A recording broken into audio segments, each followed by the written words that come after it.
Hey there, everybody. It's Monday, July 14th, and we're going to take a quick little look at where I am, and then we're going to talk a little bit about what I'm doing right now.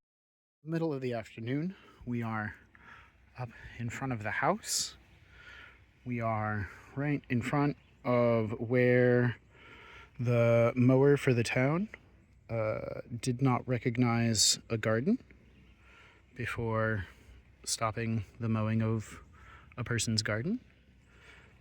We're right next to our blackberries, which are still working on it. They're still working on ripening that fruit, but we've started harvesting the black cap raspberries and some of the red raspberries, and I'm hopeful that the purple raspberries and the yellow raspberries and the blackberries are right behind it. Just above us is an elderberry bush that is setting a whole bunch of fruit on the stems. We have some others around that I can show you if there's interest. Down at my feet, we are looking at not a native, but one that plays nicely in gardens and is in a space that is a little bit neglected at the moment. We've talked about this plant before, and excuse me, if you'd like to know more about it, I will link our little getting to know video for it in the corner there. But I have a limited amount of space with which to bring plants to market. And so, as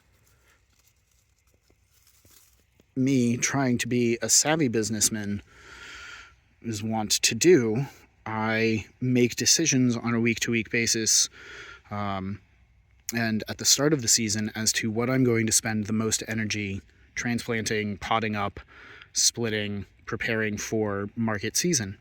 And so this year, because these didn't sell really well, I did not bring or prepare any of the two-step stone crop, the Phedemus,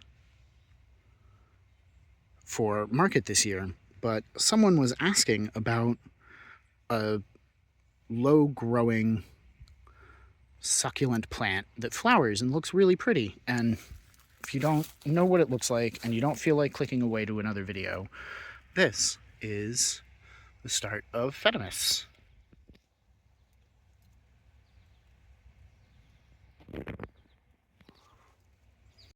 And so I have my little plant, and I have a handful of pots right here. And this person at the market and we were just chatting.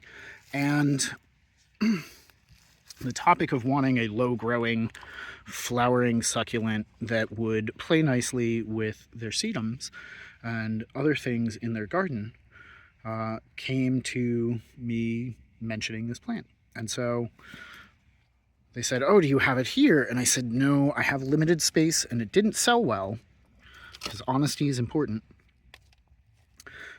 And I said, "But I have a whole bunch of it and I would be happy to transplant it and bring it for you next week."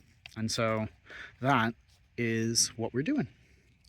We are just taking a few of these plants to order, and if this person doesn't come back because we're all very busy and there's a limited number of spoons that we each have, maybe I'll just have some cute flowering, low-growing succulent plants to sell to other folks.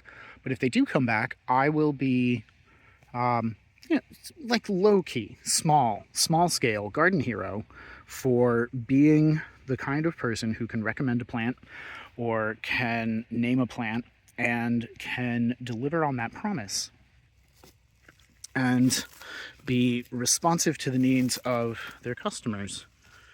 And so I think this is a small way that folks who are looking to get into perennial gardening and getting into perennial nursery work can sort of manage some of this stress and anxiety about how you're going to prepare each and every one of these plants. Have an order list take pre-orders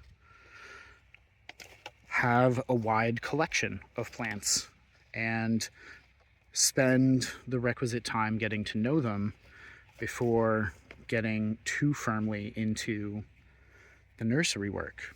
Be thinking about it as though it is the necessary research for you to be an effective garden advocate for the people who are going to come to rely on you because of your expertise that you've built up.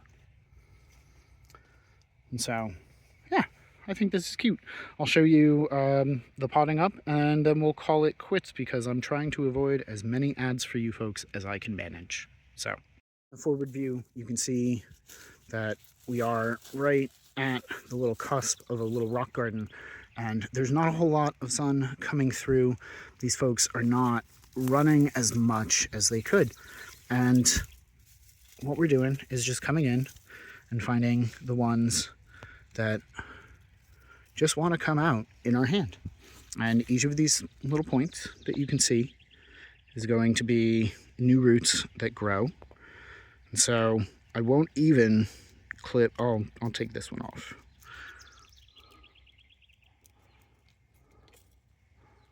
Oh, we just made 2 plants. That's what the thumbnails are for, by the way, is just to nick off what you need. So we've got this little guy, not the most impressive, but we have our pots ready to go, and I'm just going to top this one off with a little bit more substrate, and we're going to take our new little friend here and we're going to gently wiggle it down into the substrate and then just pack around it gently.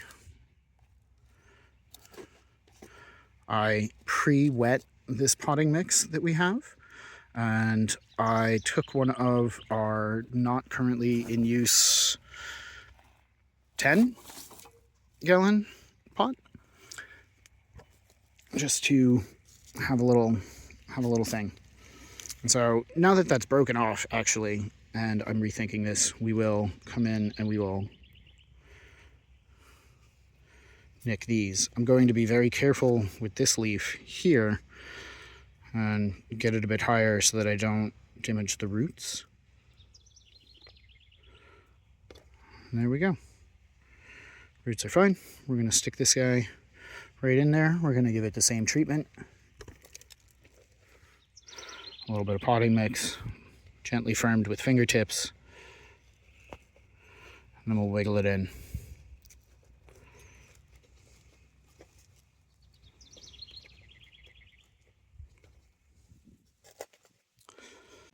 I don't even have a full tray going, so just going to be a handful. We'll think of something else to stick in this corner here. But yeah, this is what I'm doing this afternoon, and I hope you all are well. Till next time, thanks for watching. Happy planting.